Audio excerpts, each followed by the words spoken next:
لبيك يا حسين সমগ্র বিশ্ব মুসলিম উম্মাহর কাছে আশুরার ঐতিহাসিক ঘটনাবলী অত্যন্ত গুরুত্বপূর্ণ। পৃথিবীর জন্মলগ্ন থেকে আশুরা দিবসটি বিশেষ গুরুত্ব বহন করে আসছে। কারবালার প্রান্তরে মুহাম্মদ সাল্লাল্লাহু আলাইহি সাল্লামের দৌহিত্র হযরত হুসাইন রাদিয়াল্লাহু তাআলা আনহুর মর্মান্তিক শাহাদাত বরণ আশুরার দিবসকে আরও গুরুত্বপূর্ণ ও তাৎপর্যপূর্ণ করেছে। কারবালার ঘটনায় ইসলামের ইতিহাসে এক মর্মান্তিক কালো অধ্যায়ের 61 হিজরি এই মর্মান্তিক ঘটনা সংঘটিত হয়, যা আজও মুসলিম উম্মাহর কাছে হৃদয় বিদারক, হৃদয় ভারাক্রান্ত এক করুণ পরিণতি। এই মর্মান্তিক ঘটনার সূত্রপাত হল হযরত মুআবিয়া রাদিয়াল্লাহু তাআলা আনহু 20 বছর খলিফা হিসেবে রাষ্ট্র পরিচালনা করার পর হিজরি 60 সালে ইন্তেকাল করেন। তার ইন্তেকালের পর ইয়াজিদ অবৈধভাবে ক্ষমতা দখল করে। ইয়াজিদ ছিল নিষ্ঠুর, মদ্যপ ও দুষ্ট প্রকৃতির লোক। এ কারণে তৎকালীন মুসলিম বিশ্বের অধিকাংশ মানুষ তাকে ভালোভাবে মেনে নিতে পারেনি। পক্ষান্তরে মদিনা এবং কুফার জনগণ ইমাম হুসাইন রাদিয়াল্লাহু তাআলা আনহুকে খলিফা হিসেবে দেখতে চেয়েছে। এরই মধ্যে একসময় কুফার লক্ষাধিক মানুষ ইমাম হুসাইন রাদিয়াল্লাহু তাআলা আনহুকে পত্র প্রেরণ করে। এই পত্রে তারা দাবি জানান সুন্নাহ পুনর্জীব এবং ন্যায় বিচার প্রতিষ্ঠা করতে অবিলম্বে তার দায়িত্ব গ্রহণ করা প্রয়োজন। যদিও এই সময় হুসাইন রাদিয়াল্লাহু তাআলা আনহু ইয়াজিদের অত্যাচারে অতিষ্ঠ হয়ে ইরাক থেকে মদিনায় অবস্থান গ্রহণ করেছিলেন। মদিনায় অবস্থানরত সাহাবীরা ও ইমাম হুসাইন রাদিয়াল্লাহু তাআলা আনহু আপনজনেরা এই সময় ইমামকে কুফায় যেতে বারণ করে, কারণ তারা আশঙ্কা করেছিল ইয়াজিদের পক্ষ থেকে বাধা এলে ইরাকবাসী হুসাইন রাদিয়াল্লাহু তাআলা আনহুর পক্ষ ত্যাগ করবে। কুফাবাসীদের ডাকে সাড়া দিয়ে হযরত হুসাইন রাদিয়াল্লাহু তাআলা আনহু তার চাচাতো ভাই মুসলিম ইবনে আকিলকে ইরাকের সার্বিক অবস্থা পর্যবেক্ষণ করার জন্য পাঠান, আর তাকে বলে দেয় যদি পরিস্থিতি অনুকূল দেখো এবং ইরাকবাসীর অত্যন্ত সুদৃঢ় এবং সুসংহত মনে হয় তাহলে যেন তার কাছে দূত প্রেরণ করে।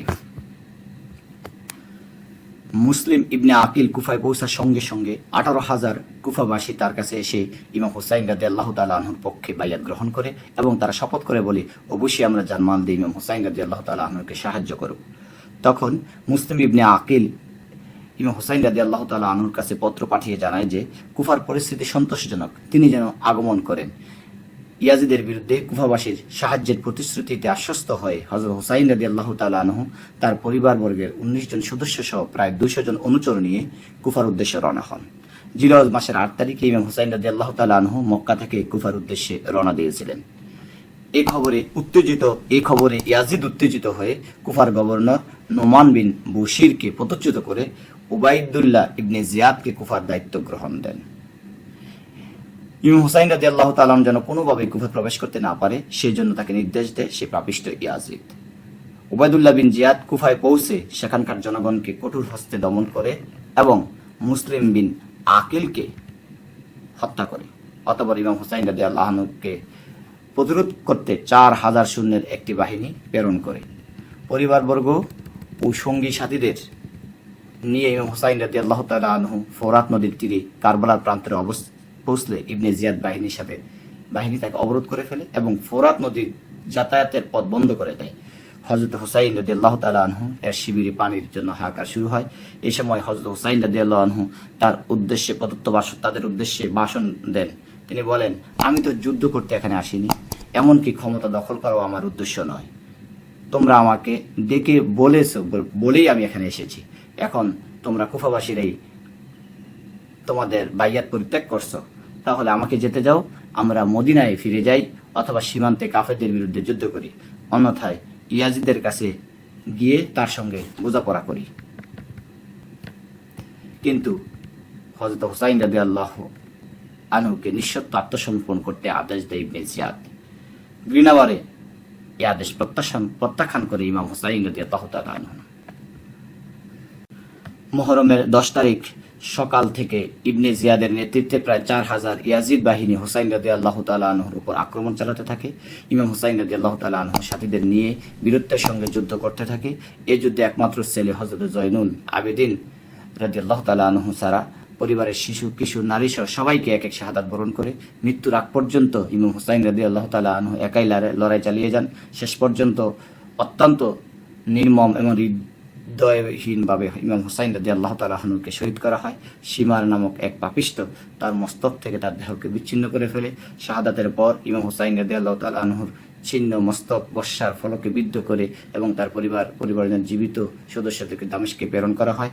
ইমামের খণ্ডিত মস্তক দেহে ইয়াজিদ ভীত এবং শঙ্কিত হয়ে পড়ে। বলা বাহুল্য যে কারবালার প্রান্তরে সেই অশুভ দিনে পাপিষ্ঠটা যে নির্মম ও নির্দয়তার পরিচয় দিয়েছে তা পাষণ্ড হৃদয় ব্যথার সৃষ্টি করে। শাহাদাতের পর হুসাইন রাদিয়াল্লাহু তাআলা আনহুর দেহ মোবারকে মোট 33টি বর্ষা 34টি তরবারির আঘাত দেখা দিয়েছিল। শরীর ছিল অসংখ্য তীরের জখমের চিহ্ন। এই অসম যুদ্ধে একমাত্র ছেলে জয়নুল আবেদিন ছাড়া 70 থেকে 72 জন শহীদ হন। ইয়াজিদ এই জয়লাভ বেশি দিন টিকতে পারেনি। মাত্র 4 বছরের মধ্যে ইয়াজিদের মৃত্যু হয়। এর কয়েকদিনের মধ্যে মৃত্যু হয় তার পুত্রের। কারবালার এই মর্মান্তিক হত্যায় জড়িত প্রতিটি ব্যক্তি কয়েক বছরের মধ্যেই মুক্তা সাকাফির বাহিনীর হাতে নির্মমভাবে শাহাদাত নিহত হয়। এরপর ইয়াজিদের বংশের কেউ আর ক্ষমতা দখল করতে পারেনি। ইমাম হুসাইন রাদিয়াল্লাহু তাআলা আনহু আদৌ সত্য এবং ন্যায়ের প্রতীক হিসেবে মুসলিম উম্মাহর হৃদয় রাজ্যে বেঁচে আছেন। ইসলামের জন্য তার আত্মত্যাগ যুগের পর যুগ মুসলিম উম্মাহ শ্রদ্ধা এবং ভক্তির সঙ্গে স্মরণ করবে। কারবালার এই হৃদয় বিদায় ঘটনার মাধ্যমে ইমাম হুসাইন রাদিয়াল্লাহু আনহু প্রমাণ করে গেলেন যে সত্য মিথ্যা, ন্যায় এবং অন্যায়, হক এবং বাতিল কখনো এক হতে পারে না। সত্যের বিষয়ে কোনো ছাড় নয়, প্রয়োজনে শহীদ হতে হবে। এই শাহাদাতের মাধ্যমে তিনি সব সত্য সন্ধানী মানুষকে শিখিয়ে গেছেন অসত্যের কাছে, জালিম এবং জুলুমের কাছে কখনো মাথা নত করতে নেই। প্রয়োজনে জীবন দেব, তারপরেও অন্যায়ের কাছে মাথা নত করা যাবে না। সুপ্রিয় দর্শক শ্রোতা, ইমাম হুসাইন রাদিয়াল্লাহু তাআলা আনহু নিজের জীবনকে উৎসর্গ করে যে সত্যকে মানুষের সামনে উন্মেষণ করলেন, যে শিক্ষাকে মানুষের সামনে উন্মেষণ করলেন, পুরা মুসলিম উম্মাহ তার জন্য আজকে বিদিত। পুরা মুসলিম উম্মাহ তা থেকে শিক্ষা নিয়ে কখনো মিথ্যার পক্ষ অবলম্বন করতে পারে না, কখনো মিথ্যাকে সহ্য করতে পারে না।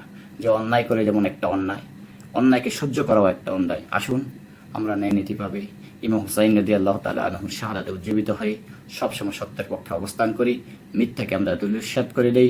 মিথ্যা অবশ্যই ধ্বংসযোগ্য। আল্লাহ রাব্বুল আলামিন আমাদের সবাইকে কবুল করুন, আমিন। আসসালামু আলাইকুম ওয়া রাহমাতুল্লাহি তাআলা ওয়া বারাকাতুহু। لبيك يا حسين